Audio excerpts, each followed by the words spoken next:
सुप्रभात। मैं Pushpalata Chaurasia sacred heart school की अध्यापिका, कक्षा 9वीं और 10वीं, विषय हिंदी भाषा को लेकर प्रकरण 1 के भाग 6 में आप सभी का फिर से स्वागत करती हूँ। बच्चों, प्रकरण 1 के भाग 6 को पढ़ने से पहले आप अपनी आंखें बंद कीजिए और हाथ जोड़िए और उन लोगों के लिए प्रार्थना कीजिए जो कोविड-19 जैसी बीमारी से जूझ रहे हैं और जल्द से जल्द वो ठीक हो जाएं।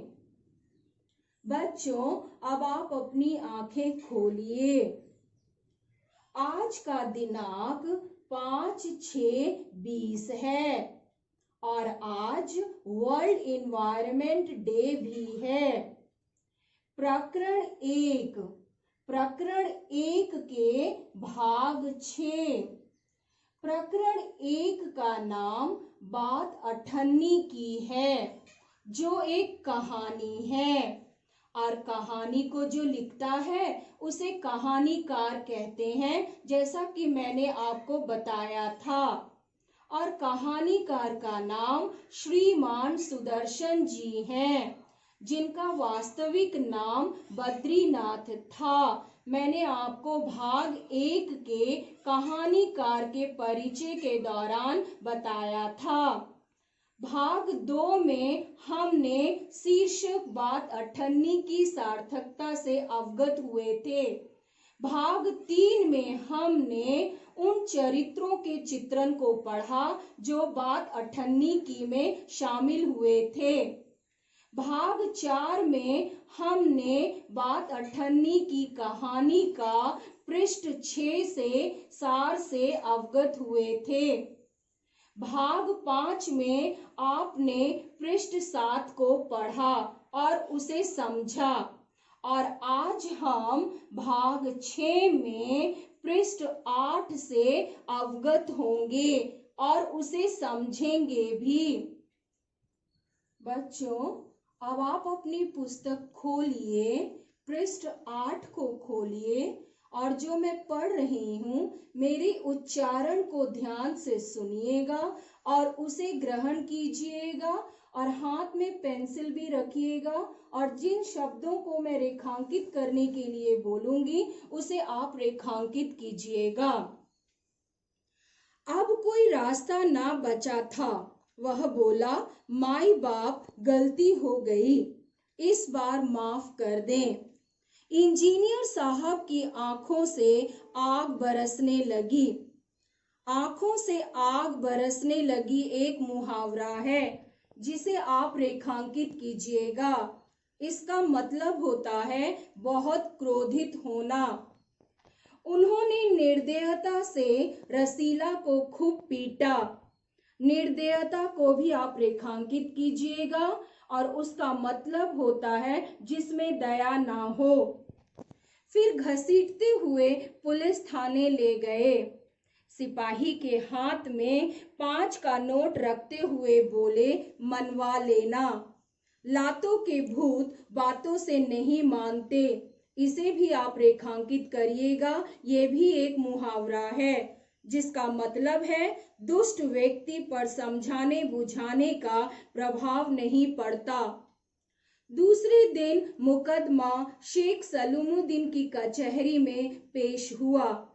रसीला ने तुरंत अपना अपराध स्वीकार कर लिया। उसने कोई बहाना ना बनाया। चाहता तो कह सकता था कि ये साजिश है, मैं नौकरी नहीं करना चाहता, इसीलिए हलवाई से मिलकर मुझे फंसा रहे हैं। पर एक और अपराध करने का साहस वह ना जुटा पाया। उसकी आंखें खुल गई थीं। आंखें खुल गई थी पर भी आप रेखांकित कीजिएगा। यह भी एक मुहावरा है जिसका अर्थ है होश आना। हाथ जोड़कर बोला, हुजूर, मेरा पहला अपराध है, इस बार माफ कर दीजिए, फिर गलती ना होगी। शेख साहब न्यायप्रिय आदमी थे। उन्होंने रसीला को 6 महीने की सजा सुना दी और रुमाल से मुंह पोंछा। ये वही रुमाल था जिसमें एक दिन पहले किसी ने 1000 रुपये बांध कर दिए थे। फैसला सुनकर रमजान की आंखों में खून उतर आया।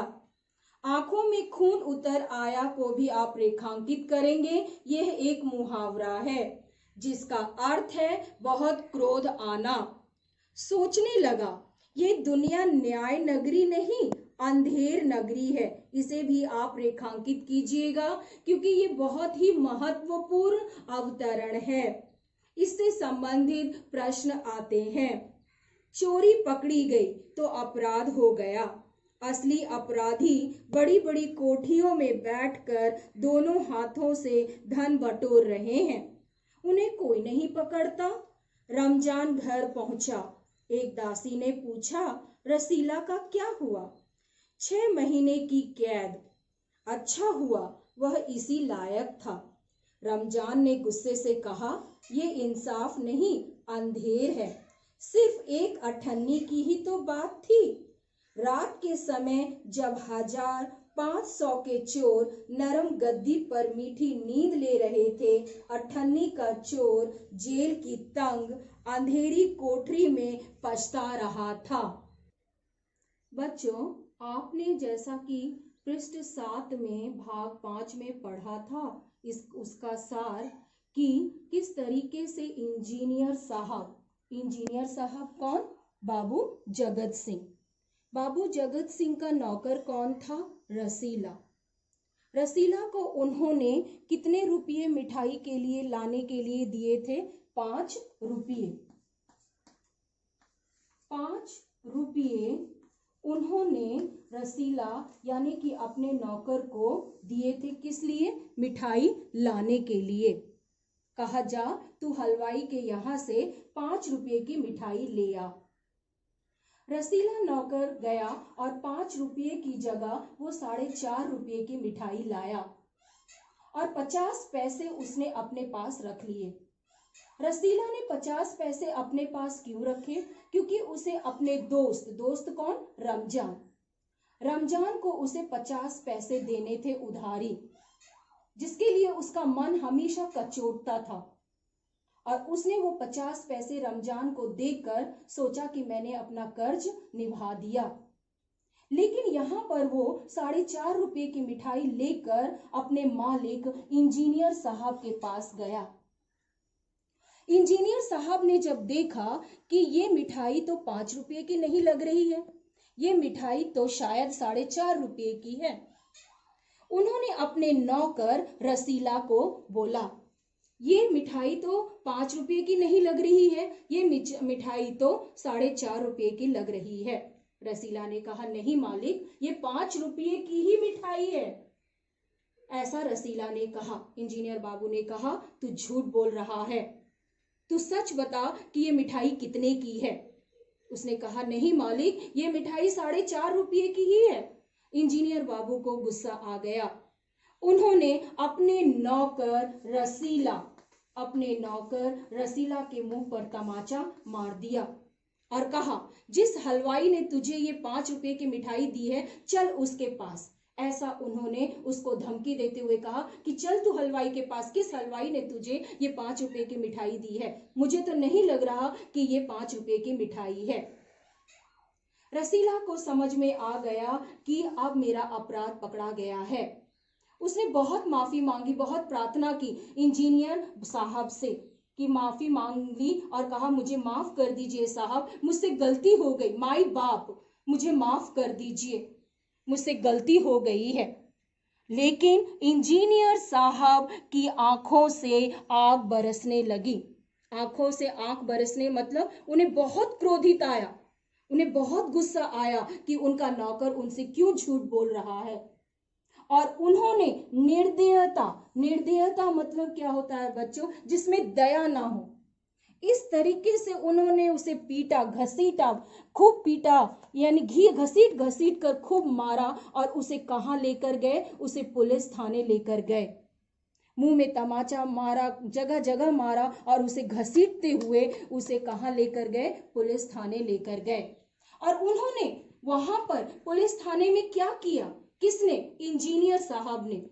उन्होंने वहां पर रिश्वत दी। उन्होंने वहां पर क्या दी? रिश्वत दी। और कितने रुपए की रिश्वत दी पुलिस को? 5 रुपये की रिश्वत दी। मैंने जैसा कि आपको कहा था कि वो रिश्वत लेते भी थे। उन्होंने रिश्वत कब ली थी? उन्होंने एक बंद कमरे में 500 की रिश्वत ली थी और उन्होंने यहाँ पर रसीला को पुलिस थाने ले जाकर पुलिस वाले को 5 रुपये की रिश्वत दी और कहा इससे जुर्म मनवा लेना। इससे क्या मनवा लेना? जुर्म मनवा लेना। दूसरे दिन इंजीनियर साहब जब पुलिस वाले के यहाँ उसे छोड़कर आए तो दूसरे दिन उनके नौकर रसीला को शेख सलामुद्दीन कौन? इंजीनियर साहब के पड़ोसी जो मजिस्ट्रेट थे, उनकी कचहरी में रसीला को पेश किया गया। वहां पर उसने अब प्रार्थना किया कि मुझे माफ कर दीजिए। उसने अपनी गलती को भी माना, लेकिन शेख सलामुद्दीन तो एक रिश्वतखोरी थे। कहानी में कहा गया है कि वो न्यायप्रिय थे, लेकिन वो न्यायप्रिय नहीं, वो एक तरीके से भ्रष्टाचारी और रिश्वतखोरी मजिस्ट्रेट थे। उन्होंने रसीला की बात को नहीं सुना और उसे 6 महीने की सजा सुना दी। ये सजा को सुनकर रमजान को बहुत गुस्सा आया और वो अपने घर पहुंचा। घर पहुंच जाने के बाद एक दासी, जैसा कि मैंने आपको चरित्र चित्रण में कहा था कि पाठ के अंतिम में एक और चरित्र है दासी। दासी ने उससे पूछा कि आज क्या हुआ? तब रमजान ने कहा कि रसीला को 6 महीने की सजा सुना दी गई है।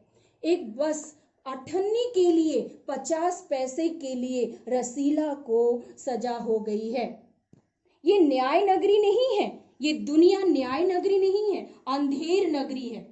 यहाँ पर रात को लोग, जो बड़े बड़े लोग कोठियों में जो रहते हैं, वो रिश्वत लेते हैं, हजारों रुपयों की रिश्वत लेते हैं। जैसे शेख सलामुद्दीन ने भी रिश्वत 1000 रुपये की ली थी और रसीला को सुनाने वक्त उसी रुमाल से अपना मुंह पोंछा था, लेकिन उसी रुमाल में उन्होंने 1000 रुपये एक दिन पहले लिया था और उन्होंने बड़ी आसानी से रसीला को 6 महीने की सजा सुना दी, सिर्फ एक अठन्नी के लिए।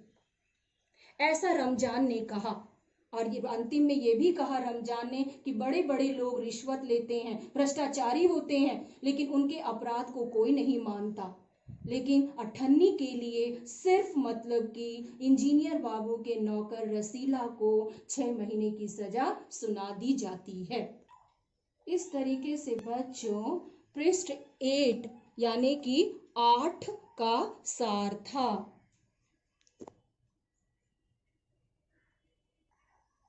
बच्चों, इस कहानी से आपको क्या संदेश मिलता है, क्या प्रेरणा मिलती है? इस कहानी बात अठन्नी से हमें ये संदेश मिलता है कि रसीला अगर चाहता तो वो न्यायप्रिय मजिस्ट्रेट शेख सलामुद्दीन, जो एक रिश्वतखोरी थे, उनके सामने कह सकता था कि ये जो जगत बाबू सिंह हैं, वो मिलकर मेरे साथ साजिश कर रहे हैं, हलवाई के साथ मिलकर साजिश कर रहे हैं। लेकिन उसने ऐसा नहीं किया। उसने अपने अपराध को कबूल किया क्योंकि वो एक गरीब था, वो दूसरा अपराध करना नहीं चाहता था। इसी बात पे श्रीमान सुदर्शन जी ने हमारी न्याय व्यवस्था यानी कि वर्तमान न्याय व्यवस्था और पूर्वकालीन की न्याय व्यवस्था में असमानता प्रकट की है।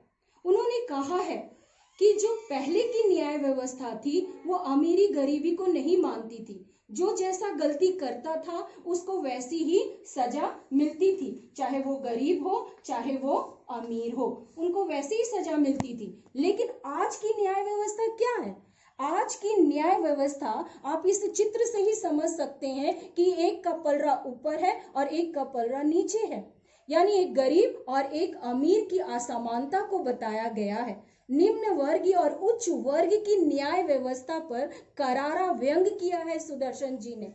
उन्होंने कहा है कि जो वर्तमान काल की न्याय व्यवस्था है वो न्याय धनी व सशक्त लोगों का न्याय बनकर रह गया है। यानी कि अगर आपके पास पैसे हैं तो आप अपने अपराध को छुपाकर आप आगे निकल सकते हैं। कहा जाता है कि जिसका अपराध पकड़ा गया वो चोर, लेकिन जिसका अपराध नहीं पकड़ा गया वो अच्छा इंसान कहलाता है। इसी पर करारा व्यंग किया है और उन्होंने कहा है कि आज की जो न्याय व्यवस्था है, वर्तमान काल की जो न्याय व्यवस्था है, वो भ्रष्टाचार और रिश्वतखोरी पर है।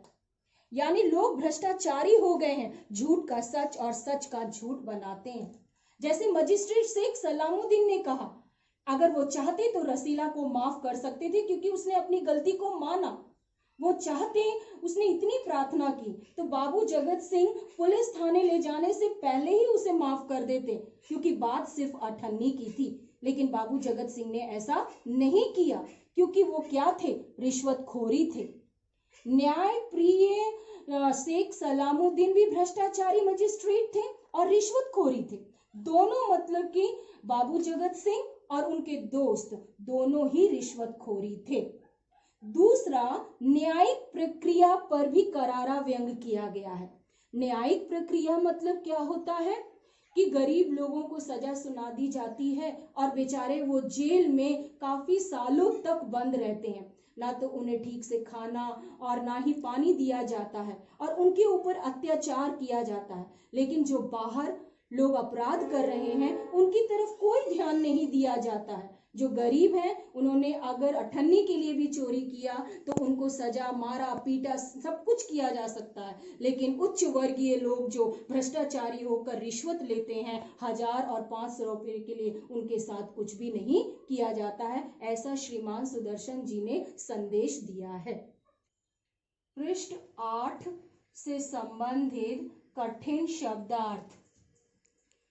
आंखों से आग बरसना जो एक मुहावरा है, और बाबू जगत सिंह के आंखों से आग बरसा था, उसका मतलब है क्रोधित होना, बहुत क्रोधित होना। निर्दयता, निर्दयता, बाबू जगत सिंह ने निर्दयता से अपने रसीला नौकर को मारा पीटा था, उसका मतलब होता है जिसमें दया ना हो। तीसरा, आंखें खुलना, आंखें खुलना का मतलब है होश आना। रसीला को होश आ गया था कि उसने एक अपराध किया है। आंखों में खून उतर आया, आंखों में खून उतर आया, किसके आया था? रमजान के, जब उसने जिला मजिस्ट्रेट का न्याय सुना था। उसे बहुत गुस्सा आया, तो इसका मतलब क्या हुआ? बहुत गुस्सा आना, जब उन्होंने उनका उत्तर सुना था। लातों के बातों से नहीं मानते, उसका मतलब होता है प्रभाव नहीं पड़ना। और ये कब मुहावरा इस्तेमाल किया गया था? जब बाबू जगत सिंह ने पुलिस वाले को 5 रुपये रिश्वत दिया था और कहा था कि रसीला से जुर्म मनवा लेना। बच्चों, अब हम पृष्ठ 6, 7 और 8 से संबंधित कुछ अभ्यास मौखिक रूप में कर लेते हैं। इंजीनियर साहब का क्या नाम था? इंजीनियर साहब का नाम बाबू जगत सिंह था। बाबू जगत सिंह के घर में कौन नौकर के रूप में काम करता था? नौकर के रूप में रसीला, नौकर के रूप में रसीला काम करता था। रसीला नौकर था। वार्षिक माह कितना वेतन दिया जाता था उसको? इंजीनियर साहब उसको सिर्फ 10 रुपये दिया करते थे। इंजीनियर साहब बाबू जगत सिंह के पड़ोसी कौन थे? शेख सलामुद्दीन। और वो औहदे से क्या थे? औहदा मतलब पेशा क्या था उनका? वो एक मजिस्ट्रेट थे।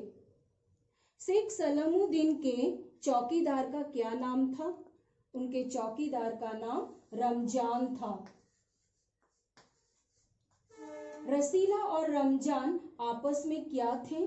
रसीला और रमजान आपस में मित्र थे। मित्रता का उनका व्यवहार था, वो आपस में गहरे दोस्त थे, एक दूसरे का दुख बांटा करते थे। इंजीनियर साहब को क्या खाने का शौकीन था? वो क्या खाने के शौकीन थे? इंजीनियर साहब मिठाई खाने के शौकीन थे। उनके दोस्त, उनके पड़ोसी जो मजिस्ट्रेट साहब थे, उनको क्या खाने के शौकीन थे? वो फल खाने के शौकीन थे। वो हमेशा हर दिन फल खाया करते थे। ये जो कहानी बात अठन्नी की है, पूरी की पूरी किसके इर्द गिर्द घूमती है? ये इर्द गिर्द घूमती है भ्रष्टाचार और रिश्वतखोरी के पीछे, जिसके लिए रसीला को सिर्फ अठन्नी के लिए उसे 6 महीने की सजा सुना दी जाती है। तभी रमजान अंतिम में कहता है कि ये न्याय नहीं, ये दुनिया न्याय नगरी नहीं है, अंधेर नगरी है। ये बात अपने आप में बहुत बड़ी है, जिसे आपको समझना है और जानना है कि अपराध तो अपराध है, लेकिन अगर उसने अपने पहले अपराध के लिए क्षमा मांगा, प्रार्थना किया, तो शायद इंजीनियर बाबू को क्षमा कर देना चाहिए। तो बच्चों, इस तरीके से साहित्य सागर के बुक 1 के संक्षिप्त कहानियों में से पहली कहानी बात अठन्नी की समाप्ति होती है, जिसे श्रीमान सुदर्शन जी ने लिखा था। आपको समझ में आ गया होगा। भाग 6 के दौरान आप अपने माता पिता के साथ खुश रहिएगा। धन्यवाद।